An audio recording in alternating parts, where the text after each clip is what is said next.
कमाओगे 100 रुपए और जेब में बचेगा सिर्फ 40 रुपए। मिडिल क्लास का फूटा गुस्सा, अब चुप रहना गुनाह होगा। क्या भारत में मिडिल क्लास होना सबसे बड़ा गुनाह है? नमस्कार दोस्तों, क्या आप भी हर महीने अपनी सैलरी स्लिप देख करके एक गहरी सांस लेते हैं और सोचते हैं कि आखिर आप कमा किसके लिए रहे हैं? खुद के लिए, अपने परिवार के लिए, या फिर इस टैक्स सिस्टम के लिए?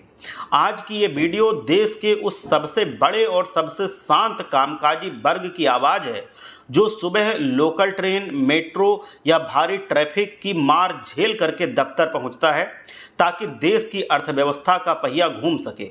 लेकिन बदले में उसे क्या मिलता है? महंगाई की मार और टैक्स का एक नया बोझ।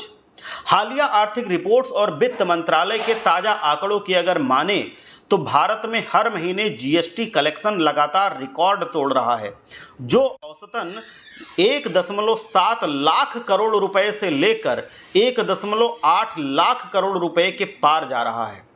सरकार के लिए टैक्स कलेक्शन में यह ऐतिहासिक उछाल निश्चित रूप से एक बड़ी कामयाबी है, लेकिन असली सवाल यह है कि इस रिकॉर्ड तोड़ कमाई के बाद भी देश के ईमानदार मिडिल क्लास टैक्स पेयर को बदले में क्या मिल रहा है? देश के ऊपर कर्जा क्यों बढ़ रहा है? ये सारे सवाल हैं। फैक्ट्स पर अगर नजर डालें तो एक आम भारतीय नागरिक दोहरी मार झेल रहा है। पहली मार जब आप अपनी मेहनत की कमाई पर सीधा डायरेक्ट इनकम टैक्स देते हैं, और दूसरी मार जब आप उसी बची हुई कमाई से बाजार में सामान खरीदने जाते हैं तो सुई से लेकर के गाड़ी तक और मोबाइल रिचार्ज से लेकर के लाइफ इंश्योरेंस के प्रीमियम तक 18 से 28% तक भारी भरकम जीएसटी चुकानी पड़ती है। यानी कि आप कमाते हैं तब भी टैक्स देते हैं, और जब आप उस कमाई को खर्चा करते हैं तब भी टैक्स देते हैं। मतलब डबल टैक्स हम सब पे पड़ रहा है।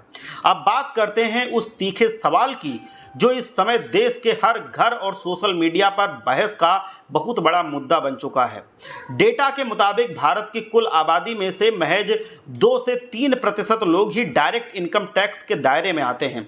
इसका सीधा मतलब यह है कि पूरे देश के विकास और मुफ्त योजनाएं का पूरा सारा वित्तीय बोझ इसी मुट्ठी भर मिडिल क्लास के कंधों पर डाल दिया जाता है।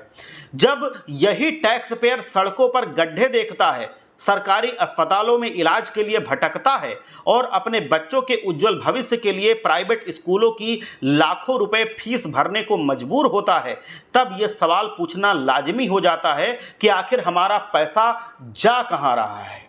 इतना जीएसटी किसकी जेब में जा रहा है? अगर इसकी निष्पक्ष समीक्षा की जाए तो यह किसी एक राजनीतिक दल का मुद्दा नहीं है, बल्कि यह देश के पूरे आर्थिक ढांचे की कहानी है। यह पूरी तरह से आपके जीवन में ऐसी मार देती है जिसको हम समझ ही नहीं पाते। मिडिल क्लास को केवल टैक्स देने वाली मशीन समझ लेना देश की अर्थव्यवस्था के लिए सही कदापि नहीं है। अगर इन्हें टैक्स के बदले बेहतर सामाजिक सुरक्षा, टोल फ्री सुरक्षित सड़कें और वर्ल्ड क्लास सरकारी सुविधाएं नहीं मिलेंगी तो ईमानदार नागरिकों का सिस्टम से भरोसा उठ जाना तय है। दोस्तों, अब समय आ गया है इस विषय पर खुल करके और शांतिपूर्ण ढंग से बात हो। क्या आपको भी लगता है कि सरकार को इस बार मिडिल क्लास को टैक्स में बहुत बड़ी राहत देनी चाहिए? अपनी राय कमेंट में जरूर लिखना और पूरा बेझिझक होकर लिखना। किसी से डरने की जरूरत नहीं है। जय हिंद, जय